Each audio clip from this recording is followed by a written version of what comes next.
अस्सलाम वालेकुम, नमस्ते, सत श्री अकाल। मैं इरशाद और मेरे साथ मौजूद हैं सिमल शेख। अस्सलाम वालेकुम, नमस्ते, सत श्री अकाल। कैसे हैं आप लोग? उम्मीद करती हूँ खैरियत से होंगे, जहाँ होंगे खुश होंगे, मज़े में बढ़िया होंगे। जी दोस्तों, आज फिर हम आपके सामने मौजूद हैं एक नई वीडियो के रिएक्शन के लिए। इससे पहले कि रिएक्शन स्टार्ट करें, बहुत शुक्रिया, आप हमारी वीडियो देखते हैं, लाइक करते हैं, सब्सक्राइब करते हैं।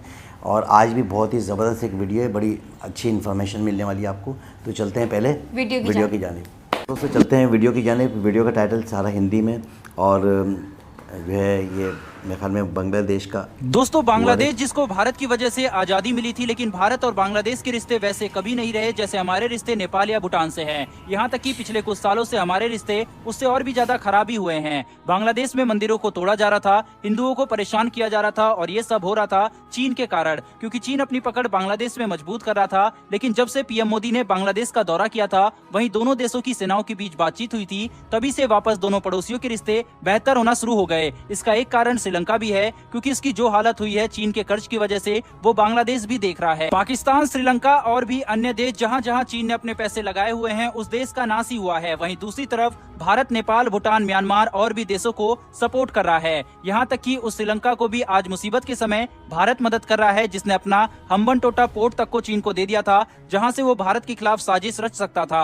और भारत की मदद और सहयोग सभी देश देख रहे हैं। यही कारण है कि बांग्लादेश तेजी से भारत के साथ अपने रिश्ते और भी मजबूत करना चाहता है, और इसके लिए उसने अपने बंदरगाह का ऑफर तक भारत को सौंप दिया है, जिसने यकीनन चीन में खलबली मचा दी होगी। दरअसल भारतीय विदेश मंत्री एस जयशंकर जी आजकल जहां अपने पैर रखते हैं, वहां कुछ न कुछ बड़ा हो ही जाता है। और आजकल हमारे विदेश मंत्री छाए हुए भी काफी ज्यादा हैं। अभी वो बांग्लादेश के दौरे पर गए हुए थे, जहां पर वो अपने काउंटर पार्ट यानी कि बांग्लादेश के विदेश मंत्री से मुलाकात की, और उसके बाद बांग्लादेश की प्रधानमंत्री शेख हसीना से भी एस जयशंकर जी मिले। वहीं पर इस मुलाकात में बांग्लादेश की प्रधानमंत्री शेख हसीना जी ने भारत को अब तक का सबसे बड़ा ऑफर दे डाला और अपने पोर्ट का इस्तेमाल भारत को करने की अनुमति दे डाली। अपने बंदरगाह का इस्तेमाल भारत को करने के लिए सामने से ऑफर बांग्लादेश की तरफ से दिया गया। आप स्क्रीन पर द टाइम्स ऑफ इंडिया का आर्टिकल देख सकते हैं, जिसमें लिखा हुआ है Bangladesh PM Sheikh Hasina offers Chittagong port for use by India as Jaishankar calls on her. दरअसल गुरुवार को भारतीय विदेश मंत्री जब शेख हसीना से मिले, तब उनके सामने यह ऑफर रखा गया। इसमें बांग्लादेश की तरफ से ये कहा गया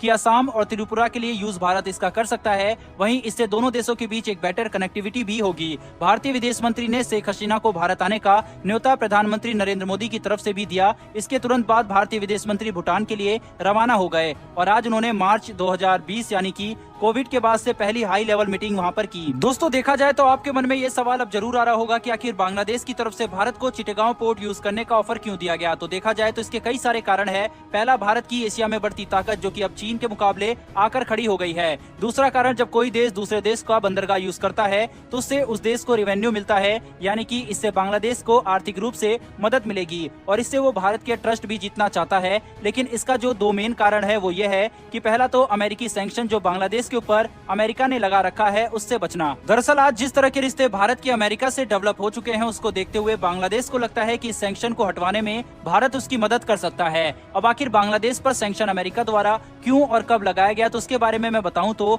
यूएस ट्रेजरी डिपार्टमेंट ने बांग्लादेश की एलाइड पैरामिलिट्री फोर्स पर सैंक्शन इम्पोज किया था, और इसके साथ ही 7 करंट और फॉर्मर ऑफिसर पर भी सैंक्शन लगाया गया था। और जो बांग्लादेश पर आरोप था वो सीरियस ह्यूमन राइट्स वायलेशन का था। अमेरिका का कहना था कि बांग्लादेश की सरकार रैप का गलत तरीके से इस्तेमाल कर रही है। अब आप आर्टिकल भी देख सकते हैं, जिसमें लिखा हुआ है Bangladesh request India and Indian American to help remove US sanction. सवाल ये उठता है कि क्या भारत इस पर मदद करेगा। तो अभी भारत की तरफ से न तो इसको लेकर कोई प्रतिक्रिया सामने आई है, और न ही चटगांव बंदरगाह को लेकर। वहीं दूसरा कारण बांग्लादेश द्वारा इस पोर्ट को ऑफर करने का यह है कि बांग्लादेश के अपने पड़ोसी म्यांमार से रिश्ते ठीक नहीं हैं, जिसके कारण कई आधुनिक हथियार भी बांग्लादेश भारत, चीन और अन्य देशों से ले रहा है। यहाँ तक कि पिछले साल ये खबर तक सामने आई थी कि बांग्लादेश यूरोफाइटर टाइफून तक को खरीदने की बातें कर रहा है। अब म्यांमार के साथ भारत का व्यापार काफी ज्यादा अच्छा चल रहा है। वहाँ पर भारत के डेवलपमेंट प्रोग्राम भी चल रहे हैं, और उसके बंदरगाह का इस्तेमाल भी भारत करता है, जिससे म्यांमार को मोटी कमाई भारत द्वारा हो रही है। अब यही बांग्लादेश भी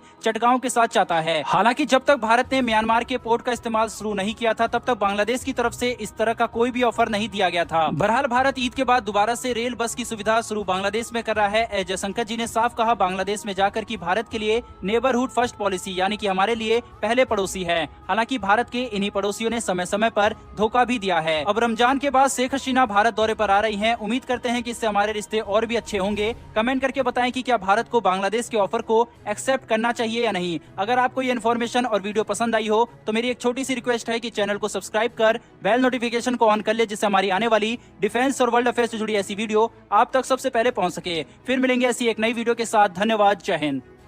ये सिमल आपने देखा इतनी इंफॉर्मेशन वीडियो थी। हाँ, यानी कि बहुत अभी देखेंगे मोदी जी जो है हर जगह पर जो है वैसे वर्ल्ड फेमस तो हो ही गए। और मोदी जी अब जो करीब करीब में जो सराउंडिंग में जो देश हैं उन लोगों के साथ भी जो है अच्छे ताल्लुक जो है बनाना चाह रहे हैं। और आप ये देखें कि यूरोपीय यूनियन के साथ भी अच्छे ताल्लुक आते हैं, यूएसए के साथ भी अच्छे ताल्लुक आते हैं और रशिया के साथ भी। तो अब ये चाह रहे हैं कि जो है ना अपने एशिया में जो बांग्लादेश हैं उनके साथ भी अच्छे ताल्लुकात हो जाएं। तो हाल ही में जो एक विजिट भी किया था और बड़ा अच्छा कामयाब दौरा गया था और उसमें जो है दो टोक जो है मुलाकात हुई शेख हसीना से।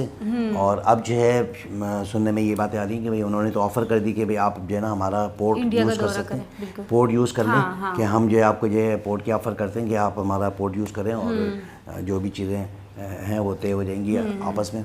तो आप सिमल ये देखो कि जब पोर्ट यूज़ होता है तो कितना बड़ा जो है बांग्लादेश को भी फ़ायदा होगा, उसको जो पैसा आएगा और उनकी इकॉनमी, क्योंकि इंपोर्ट एक्सपोर्ट शुरू हो जाएगा। हाँ, उनकी इकॉनमी भी जो है ना काफ़ी हद तक जो है नीचे बैठी हुई है और वो चाहते हैं कि भाई हम भी जो है ना ऊपर आएँ। और कुछ जो है ना कुछ पाबंदियाँ अमेरिका ने लगाई भी हैं और इस टाइम पे मोदी जी जो है वैसे ही जो है ना हर जगह पर जो मौजूद हैं। तो यूएसए के साथ उनके अच्छे ताल्लुकात हैं। तो वो चाह रहे हैं कि भाई हमारा जो है हम आपको ये पोर्ट की ऑफ़र कर दी उन्होंने कि भाई आप हमारा पोर्ट यूज़ करें।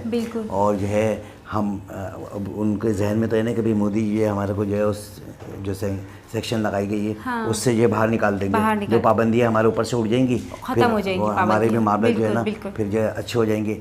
और अभी हाल ही में आपने देखा कि श्रीलंका के हाल कितना बुरा, यानी कि अभी भी बुरा ही है, अभी भी अभी तक जो है ना इतनी हालात अभी वहाँ पे बेहतर नहीं हुए हैं, बहुत ज़्यादा क्राइसिस चल रहे हैं। काफ़ी सारे लोग जो है वो प्रोटेस्ट कर रहे हैं कि भाई जो है हमें जो है कुछ जो सपोर्ट की जाए। और हाल ही में हमने एक वीडियो भी की थी जिसमें जो सूर्या ने जो है ना एक हेल्प मांगी थी इंडिया से और मोदी जी ने $3 बिलियन दिए भी, मोदी जी ने हेल्प की थी, फिर काफ़ी सारा जो है ना उनको सपोर्ट भी तो किया इसी तरह जो है नेपाल और जो है भूटान काफ़ी सारे दौरे कर रहे हैं जयशंकर जी। तो वो चाह रहे हैं कि भाई इन मुल्कों को भी साथ मिला के लेके चलें क्योंकि एक सराउंडिंग में ही करीब हैं। तो इनके साथ भी जो है ना जो भी मामला थे वो भी इनके जो है ताल्लुकात अच्छे हो जाएंगे। अभी नेपाल में हाल ही में जो है ना एक ट्रेन का आगाज़ किया है, तो इंडिया से नेपाल का जो है ट्रेन स्टार्ट हो गई है। तो पहले जो है बसें के ज़रिए जाया जाता था, अब जो है ट्रेन के ज़रिए जाता है। तो तिजारत जो है बढ़ती चली जा रही है और इसमें दोनों मुल्कों का ये फ़ायदा है। और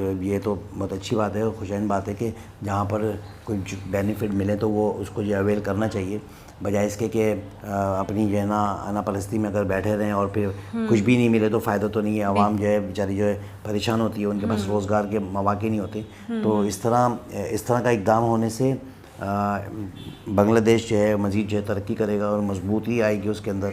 और इंडिया के साथ जो है इनके ताल्लुकात पहले बहुत अच्छे थे, फिर बाद में जो ख़राब हो गए। तो अब जो है फिर जो है कुछ मीटिंग्स हैं, कुछ हो सकता है कि शेख हसीना का कुछ विजिट हो तो फिर उसमें क्या बात होती है। तो मोदी जी ने कहा है ना कि आप इंडिया विजिट करें, तो वो रमज़ान के बाद उन्होंने कहा कि रमज़ान के बाद उनका दौरा हो। बिल्कुल। तो उसमें काफ़ी सारी चीज़ें जो नज़र आ रहा है कि चेंज नज़र आ रहा है कि एशिया में भी काफ़ी सारी चेंजिंग्स नज़र आ रही हैं। और रशिया की तो आपको पता ही है कि रशिया और यूक्रेन की वार चल रही है, उसकी वजह से पूरी दुनिया क्राइसिस में।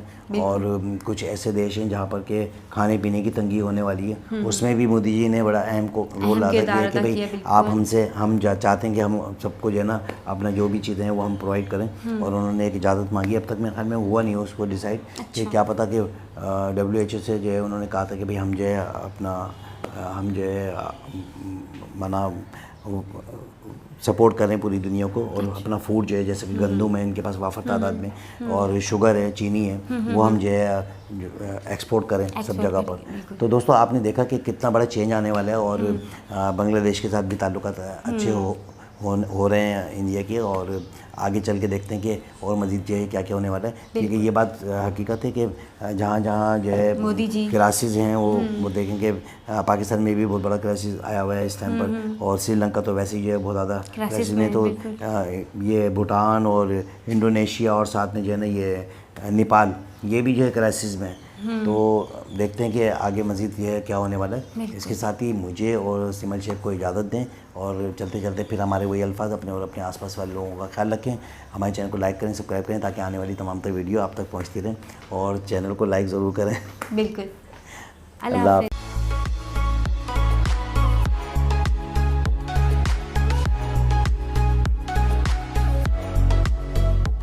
हाफ़िज़।